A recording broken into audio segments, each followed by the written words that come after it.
Assalamualaikum warahmatullahi wabarakatuh. Perkenalkan, nama saya Abimanyu Salasa dengan NIM 1521023. Di sini saya akan sedikit mempresentasikan atau menjelaskan tentang tugas UAS yang telah diberikan. Yang pertama, untuk soal yang pertama ada jelaskan dan bagaimana apa saja yang dilakukan hakim dalam melaksanakan tugas di PT UN. Dalam tugas di PT UN itu hakim sangat berperan penting. Yang pertama, menerima dan memeriksa gugatan. Hakim menerima gugatan dari pihak yang merasa dirugikan oleh keputusan tata usaha negara. Yang kedua, memeriksa kelengkapan administrasi gugatan termasuk kewenangan pengadilan, tenggang waktu pengajuan, dan legal standing penggugat. Dari suatu perkara yang diajukan oleh penggugat itu harus memiliki legal standing dan juga batas-batas ketentuan dan kriteria-kriteria agar gugatan itu bisa diterima. Jika tidak lengkap, maka gugatan itu bisa saja ditolak karena tidak memenuhi suatu kriteria yang ada dalam suatu pengadilan. Yang kedua, persiapan persidangan. Setelah hakim menerima dan memeriksa gugatan dari si penggugat tersebut, maka hakim tersebut mempelajari apa saja isi gugatan yang ada dalam suatu surat gugatannya tersebut.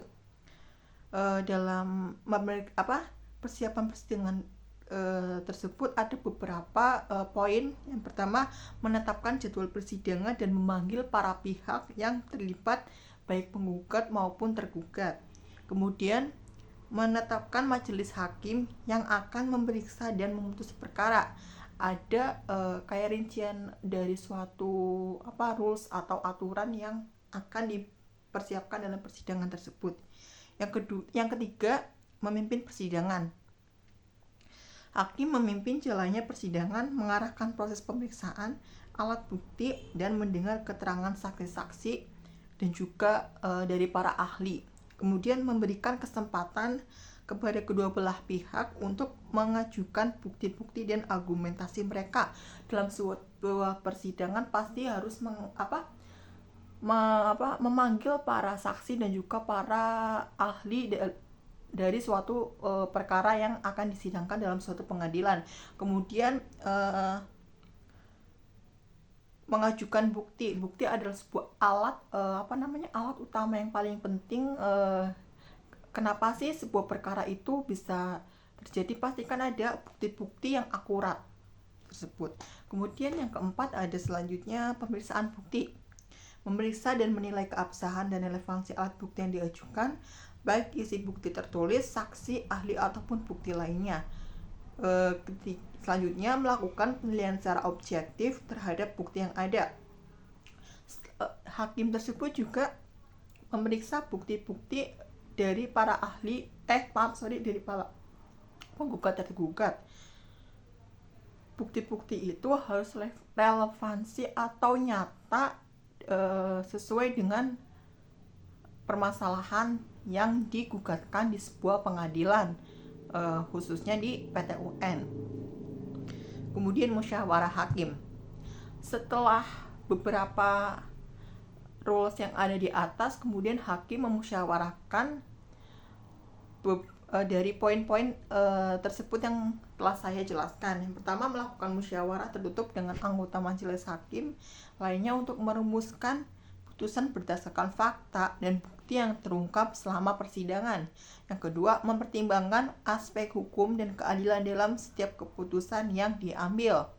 Dalam memutuskan sebuah perkara, hakim tidak langsung saja mengetok palu memberikan sanksi kepada tergugat maupun penggugat berapa lama untuk sanksi yang diberikan, tapi harus melalui musyawarah untuk menentukan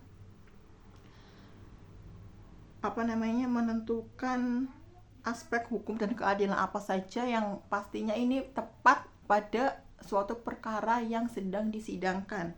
Yang selanjutnya, membuat putusan. Dalam sebuah persidangan tentu hasilnya adalah membuat putusan baik yang salah maupun yang benar. Dalam poin ini, seorang hakim menyusun putusan yang bersifat dengan pertimbangan hukum dan amar putusan.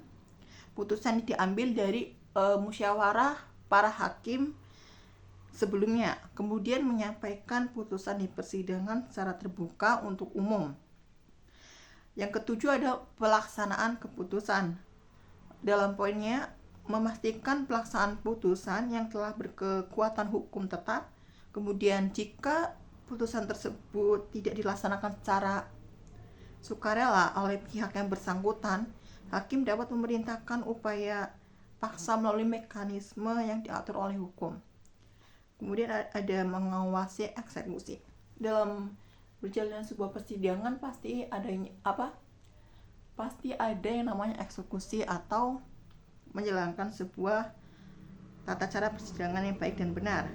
Dalam prosesnya, eksekusi putusan dan menyelesaikan hambatan yang mungkin timbul dalam pelaksanaan sebuah perkara.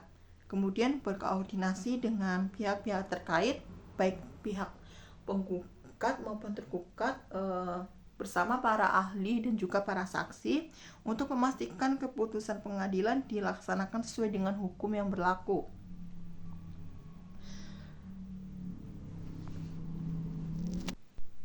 Kemudian untuk soal selanjutnya adalah bagaimana harapan saya untuk pengadilan tata usaha negara tersebut di masa yang akan datang. Oke, baik. Di sini saya akan menjelaskan poin yang utama, mungkin dari digitalisasi dan modernisasi prosesi pengadilan. Mungkin dalam proses pengadilan suatu perkara di PT UN mungkin saat ini bisa dilaksanakan secara digitalisasi. Maksudnya itu dari dalam proses pengurusan administrasinya, pengurusan berkas-berkas buktinya, dan juga tahapan-tahapannya. Kemudian yang kedua, peningkatan transparansi dan akuntabilitas. Kemudian dalam aspek ini yang dipoin utamakan adalah akses informasi dan juga pelaporan kinerja.